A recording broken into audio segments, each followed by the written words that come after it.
In the land of grills, welcome back, folks. We're going to be doing a 2-year, that's right, a 2-year review of the Masterbuilt Autoignite 545. I'm going to tear this thing totally apart, show you how everything's lasted after 2 years. I'm going to tell you what works. We're going to talk about what doesn't work. And you know what? We're going to talk about modifications and, talk about whether there are any must-have mods for this grill. And you know what? Oh, hang on. We're talk about the app too, because this thing runs off an app. Pretty cool. All right, let's get started. All right, folks, I will leave in the description a bunch of videos that I've done with this grill over the years, including all the mods. If you're interested in any of those, I'll leave that down below.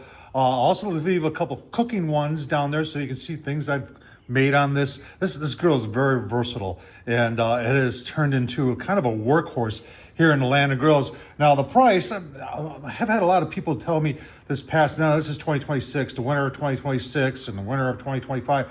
People were telling me that they were getting these like for less than 200 bucks at Home Depot. Right now, as of May of 2026, it's currently sitting at 475 bucks. All right, we'll do a quick walk around so you can see everything on this. Now, I do store this in the garage, so it's not out in the elements. And if you watch my channel, Tom Horsman at YouTube, you know that I have a tendency to keep things on a little bit on the clean side. So after 2 years, there's no rust. There's no structural issues with this. There isn't bending metal or anything. In my opinion, it's a well-built grill. Right, let's talk about how big it is. They say it's the Masterbuilt Autoignite, and we'll talk about what the Autoignite means. And the 545. So the 545 refers to square inches of cooking space on the inside. Now this grill is a little deceiving because when you look at it, you think you're getting all this cooking space, when in all reality, you're getting all about that because your charcoal is in there also. So when we open it up, you can see you only get from there to there, and there to there is 20 inches by about 16 and a half, and that is cast iron. And then you've got this upper grate here, which is 18 by 8. It is removable, and it does flip up there. Now, hang on, there's something else that a lot of people aren't aware of this, but that's where you put your charcoal. So your charcoal goes in there, and we'll talk about how it ignites. There's a blower that blows that heat and that smoke into the chamber here, and we'll get into that. But this top is cast iron, and you've got the charcoal in there burning, so it gets that very hot. So that is, let's just call it 13 by 5, and you can use that as a cast iron griddle. And I have done searing of steak. If you watch the channel, Tom Horsman YouTube, my famous chuck eye steaks, searing them there, putting it on low here and getting them up to about 110, 115, 120-ish. And then turning this thing up and getting a really good sear here in the cast iron. That's unique. There's no other grill that does something like that and has a built-in like that. So I think that's kind of cool for the Autoignite, and I would probably put that definitely in the thumbs up area for this grill. All right, so what does the Autoignite stand for? And this is what you're using here. And you don't have to use the Masterbuilt one. There's all other ones. And I've done some videos where I found kind of a better way of making this happen. But this shelf right here, and a lot of people have asked, why does it flip up? Well, it flips up so you can get to where the Autoignite portion is. And let's take a closer look at that. The whole process starts with putting charcoal in here. And I know I'm talking kind of fast here, but remember, whatever charcoal you put in there, this thing doesn't really save it. I've had people tell me it does. It really doesn't. Whatever you put in there is going to burn. So sometimes if I'm just doing after work, I'll only fill it up. In fact, I did a video where I got it good and hot with only 15 charcoal briquettes in there, and it actually works. But you can mix in some wood in there. You can use, and you don't have to use briquettes, you can use lump, but that goes in there. And then when you turn on the grill, you've got a button right here, and that's your Autoignite. And you're going to press that, and it's going to flash red. And what it's doing is it's heating up a glow plug, and we're going to show you that. When it turns solid red, that means you're ready to put your fire starter in. I know it sounds complicated, but it's not. And let's take a look at where that goes. All right, so behind this little door is a holder, and this holder holds, your fire starter here.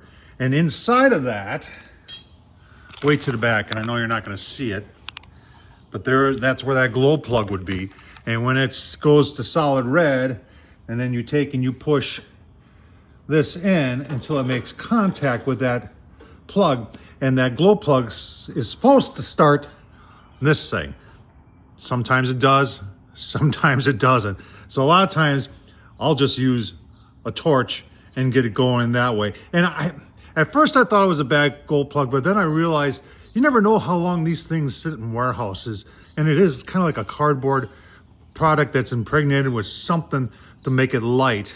And I have a feeling sometimes these things dry out a little bit when they're in storage, and some of the stuff that makes it go kind of leaves the chat and doesn't work so well. So one of the ways to solve this is you can use one of these strikifiers, and you just insert it with the tip, and it starts every time. The glow plug gets that going, no problem.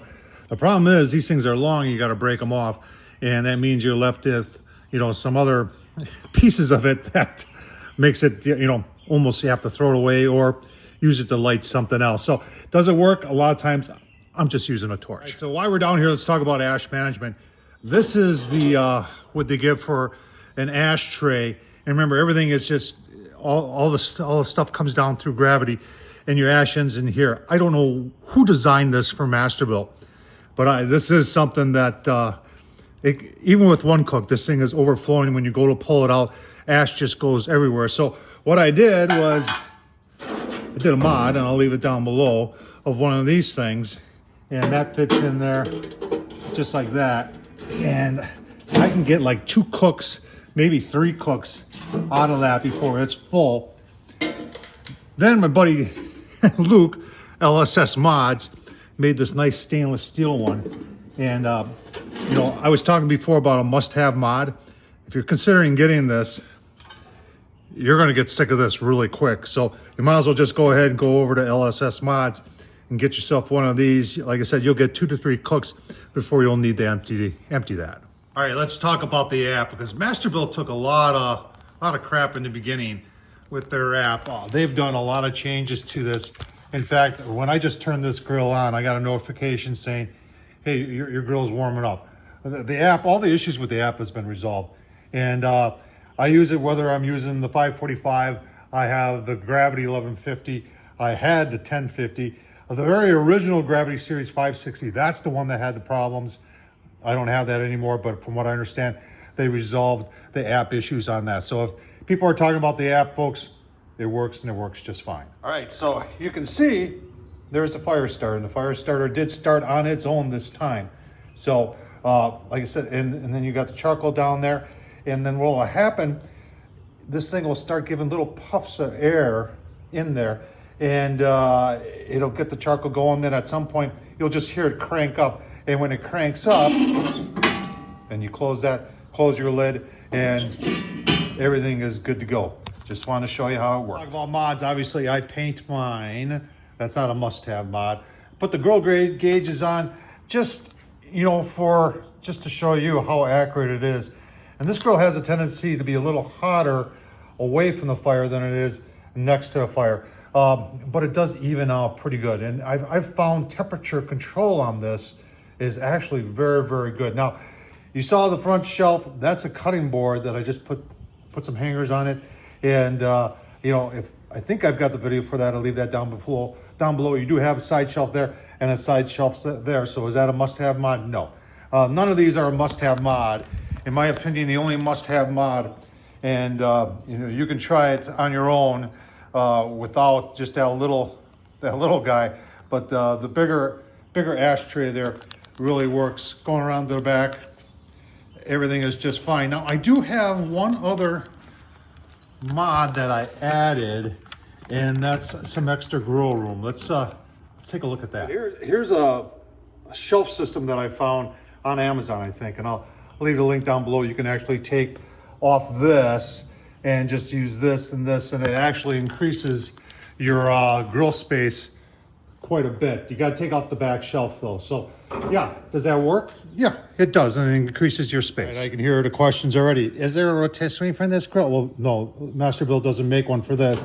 However, if you watch Tom Horsman on YouTube, this is a wind-up rotisserie. I did a review of this. I'll leave that link down below. it actually worked. Yeah, you use that and you wind it up like an old-fashioned clock there, and it runs for like an hour. So is there a rotisserie available for this? Yeah, it's called the Roto Q360 here and the rest of it. But folks, you gotta remember here is I'm not a sponsored YouTube person. This is a hobby that I do. And everything you see in the Land and Grills is purchased, yeah, it's purchased by me. I have a full-time job. But still, if you wanna support this madness, obviously none of this is free. And the compensation I get from YouTube is minor. Super thanks down below. Buy me a beer, help support the channel, help support the next grill. You know, say, hey, Tom, here's 20 bucks to put toward. I want to see you do this. And we'll put that 20 bucks toward it, and hopefully we get enough to buy that next thing that we need to review for you. All right, all right, so it has cast iron grill grates. I like that a lot. Gives a great sear. Like I said, the warmer part of the grill is on this side. Two pieces, there's no issues with that. That's held up very, very well. You can see after that, you've got like a heat deflector, and I cover mine, and it's also like a drip tray, and it sheds everything off to the sides, and there's slats in it, and I actually cover this, and I just clean this grill. I'll leave the link down below showing how to clean this grill, but I cover this in aluminum foil, then I cut open those slats, and it just makes cleanup that much more easier. Let's get into the rest, down into the bowels of the grill. All right, down into the bowels of the grill. Here's the heat tube. So that charcoal over there, remember, there's a blower on this grill that directs all the heat and the smoke in. And this is removable like that. And it is enamel coated, and it is held up very, very well. There is no rust or anything on this. So nice job by Masterbuilt. What about grease cleanup? Now, if you look, and I show this a lot when I take apart grills, the sides are vertical. So there's no little crevices over there for the grease except for the ledge down there. You've got a grease tray that pulls out from the front. This whole thing that's covered in aluminum foil makes cleanup a lot easier. Just pulls out toward the front of the grill, which makes cleanup real easy. And then below that, there is another grease tray where the grease and this whole thing is sloped to there. I've had absolutely zero issues with grease management on this grill. So another thing that Masterbuilt did a good job on. A couple more things people are going to ask. What's the great height to top a lid on the inside? Is right around that 9-inch, just about 9 1/8, 9 1/4 inches. So not overly tall. The temp range is 250 on the low side, 650 on the hot side. I found on the hot side that it gets sometimes closer to 700. And like I said, the PID controller in here works very good, and the numbers are very accurate. So it probably doesn't go as low. A lot of people have criticized that 250, but that's what it is. As you can see, it does have a door on the bottom. You can get some charcoal in. You see there is a little ash. It does leak a little bit. You've got the great taker offer, I guess you can call it, the great tool, and one temp probe comes with it. You do have the ability to put 4 in there though, and I have used some of the wireless products in here, and it works just fine. All right, final thoughts after 2 years with the Masterbuilt Autoignite 545.